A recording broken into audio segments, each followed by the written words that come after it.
ஆந்திராவில் விபத்தில் சிக்கிய வாகனத்தில் கட்டுக்கட்டாக 7 கோடி ரூபாய் பறிமுதல் செய்யப்பட்ட சம்பவம் பெரும் சர்ச்சையை கிளப்பியுள்ளது. உரிய ஆவணங்களின்றி அனுப்பி வைக்கப்பட்ட பணம் யாருடையது?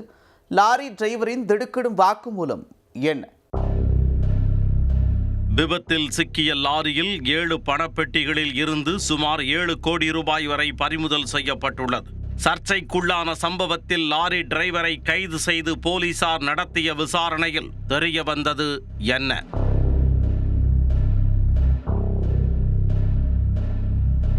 ஆந்திர பிரதேச மாநிலம் கிழக்கு கோதாவரி மாவட்டமான விஜயவாடாவில் இருந்து விசாகப்பட்டினம் நோக்கி மினி லாரி ஒன்று சென்று கொண்டிருந்தது. நல்ல ஜார்லா மண்டல் அருகே ஆனந்தப்பள்ளி என்ற இடத்தில் சென்று கொண்டிருந்த போது திடீரென மினி லாரி மீது எதிரே வந்த பெரிய லாரி மோதி விபத்துக்குள்ளானது. இந்த விபத்தில் கட்டுப்பாட்டை இழந்த மினி லாரி சாலையில் கவிழ்ந்தது. விபத்தை பார்த்து அதிர்ச்சியடைந்த ஊர் மக்கள் உடனே காயமடைந்த லாரி டிரைவரை மீட்டு மருத்துவமனைக்கு அனுப்பி வைத்தனர்.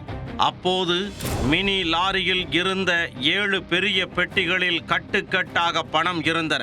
மேலும் சில ரூபாய் நோட்டுகளும் சாலையில் சிதறி கிடந்தன.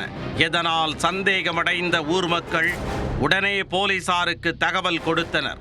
விரைந்து சென்ற போலீசார் மினி லாரியில் 7 பெட்டிகளில் இருந்த பணக்கட்டுகளை மீட்டனர்.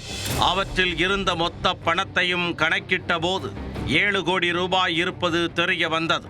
லாரி டிரைவரிடம் விசாரணை நடத்திய போது பணத்திற்கு உரிய ஆவணங்கள் ஏதும் இல்லை என்று தெரிய வந்தது.